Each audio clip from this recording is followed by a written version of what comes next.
Welcome po sa Panlasang Ameripina. Dahil po malapit na ang Pasko, tuturuan ko po kayo kung paano magluto ng isa sa pinakamasarap na handa sa Pasko. Ito po ay ang suman. Ang ingredients po natin ay malagkit. 5 cups po ito. Binabad ko po siya ng 1 hour. At hahaluan ko po siya ng sweet black rice para mas masarap at crunchy siya pag ninunguya mo. Ito po yan mga kaibigan, black sweet rice. Ayan, at meron po tayong 2 gata. Ito po pala ay 1 cup itong sweet black rice. At lalagyan ko po siya ng 1 tablespoon na Himalayan salt. At ito po yung ating dahon ng saging. Ayan, abangan nyo po. Ito po mga kaibigan, kumukulo na po yung gata natin. At ilalagay ko na po muna yung 1 teaspoon na Himalayan salt. Subukan po muna natin ng 1 teaspoon para hindi po natin masobrahan ng alat. Gusto ko po pag gumagawa ako ng suman, maraming gata. Kasi mas maraming gata, mas masarap. Ayan. At ito po mga kaibigan, nilagay ko na po yung malagkit.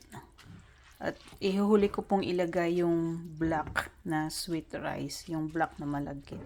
At hahalu-haluin ko lang po ito hanggang sa mag-dry out po siya. Pero hindi ko po siya completely lulutuin. Kailangan po half cook lang siya.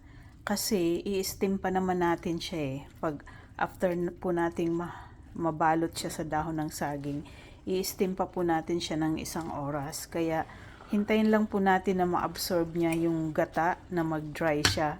And then, okay na po yan. Ready na siyang balutin. After 2 minutes po mga kaibigan na hinalo-halo ko, inilagay ko na po yung black sweet rice. Yan po mga kaibigan. Pagkatapos ko pong mamekos-mekos ng 8 minutes, ganito na po yung texture niya. Na-absorb na po ng malagkit yung gata. So, half cook lang po yan mga kaibigan. Ito po yung sekreto ng hindi malata o marugi. Sabi nga sa Bicol na suman. Na i-half cook nyo lang po siya. Kasi i-steam pa naman natin yan ng 1 oras. Kaya magiging perfect po yung natin, suman natin. Hindi siya malata. Ayan, ready ko na po yan na babalutin. Yan po mga kaibigan, ready na po tayong magbalot. Hindi ko po pala siya nilagyan ng asukal kasi gagawa po ako ng latik. At yung latik po niya, hahaluan ko po siya nito. At pag binalot ko po siya, ito po yung mantika niya. Mga kaibigan, papakita ko po sa inyo kung paano ang mag-wrap ng ating suman. Ayan, nilagyan ko po siya ng coconut oil. So, mga kaibigan, ang pinaka-healthy daw pong oil is coconut oil saka olive oil. Kaya sa pagluluto ko po, yan lang 2 oil na yun ang ginagamit ko. Coconut oil saka olive oil. Ayan po, igaganyan lang natin siya. Ayan, hindi ko po siya kinamay. At pag na-shape ko na pong ganyan, i-roll ko na siya. At ayan, gawa na po yung ating suman at papantayan ko po yung both edge niya. Guguntingan ko at itutupi. Ayan, ganyan lang po ang paggawa ng ating suman. Ayan. Ito po mga kaibigan, nagpakulo na ako ng tubig. Ito po natin siya ng 1 hour. Ngayon naman po mga kaibigan ay gagawa tayo ng latik ng ating suman. Ayan. Lalagyan ko po itong gata ng 2 cups ng muscovado sugar. Ayan. At lalagyan ko po siya ng 2 teaspoon na vanilla. Mga kaibigan, ito na po yung latik natin. Pag ganito na po yung texture niya na malapot na, okay na po yan. Kasi pag lumamig po, mas lalo pang lalapot yan. Tingnan nyo po mga kaibigan, perfect na po yung pagkalapot ng ating latik at malamig na po siya. Kaya ilalagay ko na po yung last na ingredients natin. Yung tawag po dito ay lonok. Ayan. Para mas masarap po ang ating suman.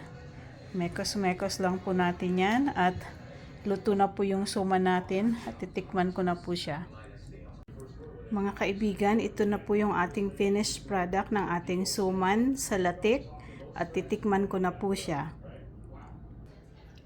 Mga kaibigan, ito na po yung ating suman sa latik at titikman ko na po siya. Kain po tayo. Sobrang excited po ako. Ayan. Unang kagat ko po para sa inyo. Sobrang sarap po mga kaibigan. Yung tamis niya sakto lang at yung pagkakaluto po ng suman niya, tingnan nyo po. Hindi po siya yung malata o marugi. Saktong-sakto lang siya. Sobrang sarap. Mga kaibigan, lutuin nyo po ito sa Pasko at siguradong sigurado pong magiging masaya yung mga bisita nyo dahil sobrang sarap po niya.